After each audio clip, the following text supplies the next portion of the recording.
Bonjour et bienvenue sur la chaîne de Papier de Rêve. Je suis Ursula et aujourd'hui nous allons faire une étude de ciel. J'ai séparé ma feuille en 4 pour faire 4 ciels différents. Ici je commence un ciel d'été avec quelques nuages bien blancs. Je peins un premier lavis en bleu outre-mer bien dense car je sais qu'il va s'éclaircir en séchant.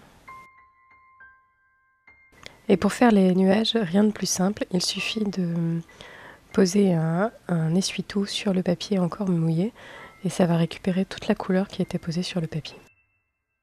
Et pour que mes nuages aient un aspect plus cotonneux, j'estompe légèrement les bords avec un pinceau humide. Et lorsque j'ai besoin de soulever encore un peu de couleur, j'utilise aussi un pinceau très essoré qui va absorber l'humidité qui reste sur le papier. Et pour donner plus de volume à mes nuages, j'ajoute une touche de gris qui paraît assez foncée quand je l'applique la première fois, mais en l'étalant un peu et en séchant, elle sera juste de la couleur qu'il faut.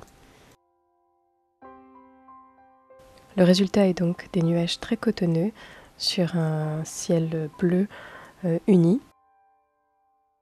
Mon choix du bleu outre-mer pour cette nuance de bleu me permet d'avoir une texture très importante dans mon ciel que je trouve très intéressante.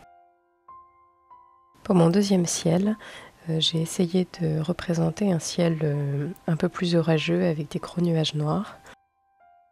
J'applique donc un premier lavis de gris avec une pointe de violet et je rajoute des taches un peu plus gris sombre, donc toujours en mélangeant du bleu outre-mer, du violet et du sépia pour essayer d'avoir un petit peu cet aspect orageux.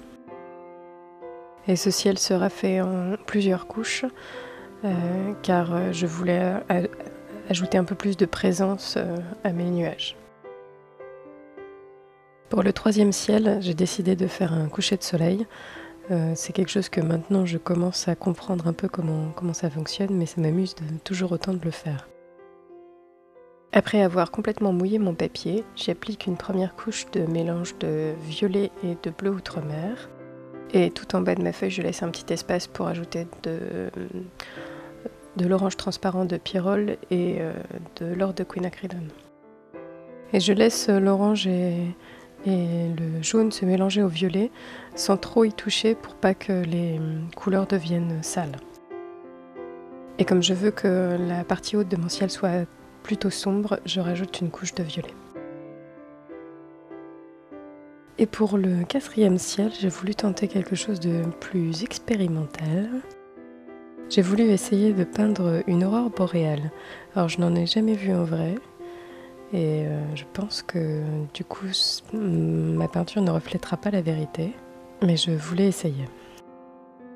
Sur une base de papier humide, j'ai donc appliqué du turquoise de phthalo et pour la couleur la plus sombre, j'ai utilisé de l'indigo en essayant d'avoir un peu ces volutes qu'on trouve dans l'aurore boréale.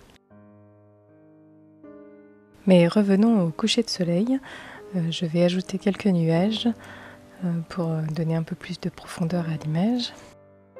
Mes nuages sont un mélange de bleu outre-mer, de violet et de sépia. J'applique la couleur et ensuite je viens la flouter avec un pinceau rincé, comme d'habitude. Et comme je l'avais dit dans mon autre vidéo de coucher de soleil, c'est le contraste du sombre proche du clair qui va donner cette lumière de coucher de soleil. Et la seule chose que je n'ai pas encore réussi à faire avec ces couchers de soleil, c'est les réflexions de la lumière du soleil, donc rouge, sur les nuages. Je ne sais pas trop comment réaliser ça et pour l'instant ça ne fonctionne pas. Ce sera donc à travailler une prochaine fois. Et voici donc l'image finale.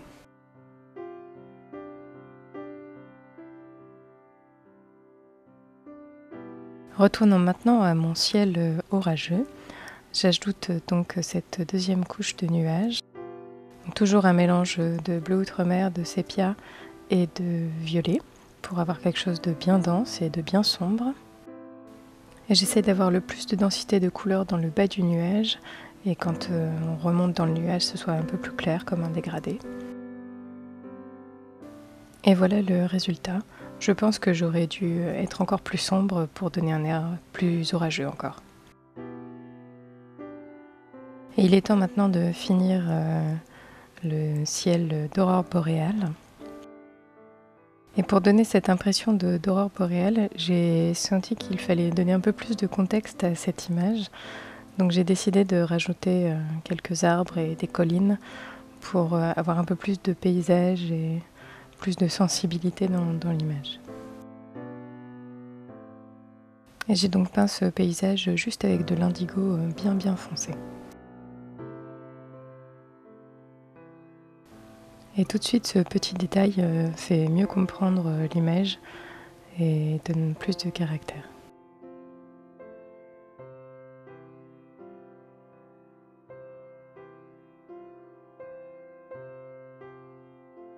Et pour ajouter une dernière touche à ce ciel, j'ai décidé d'ajouter quelques petites étoiles à la gouache blanche.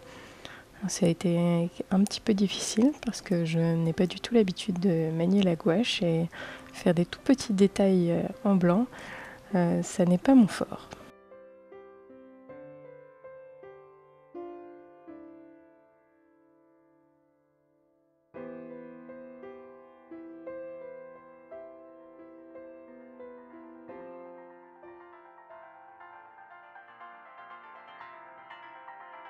Cette vidéo est à présent terminée.